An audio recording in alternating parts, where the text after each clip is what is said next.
Hi, good afternoon. It's me again, the Great Kiwinoy. So now I'm ready to pour the second step of these concrete steps for my trellis.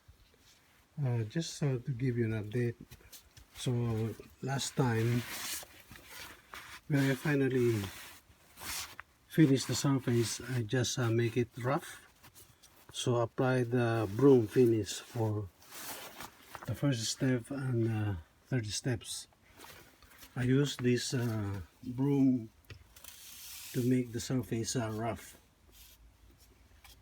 and also I applied edging on the surface.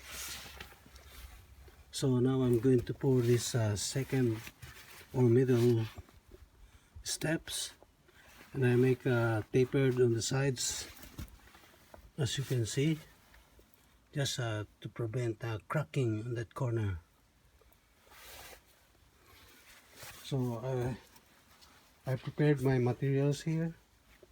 So I have the water, I have the cement, which is about 2 liters, and about 9 liters of builder's mix.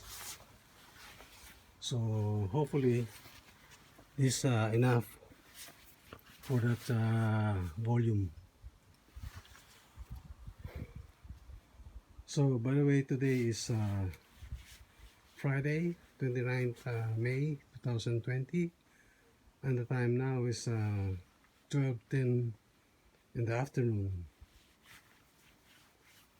Okay, to my subscriber, viewers, and other people watching my YouTube channel, please stay with me and I'll give you updates for the progress of this final stage pouring of concrete steps for trellis. Okay, so we're gonna prepare this mix.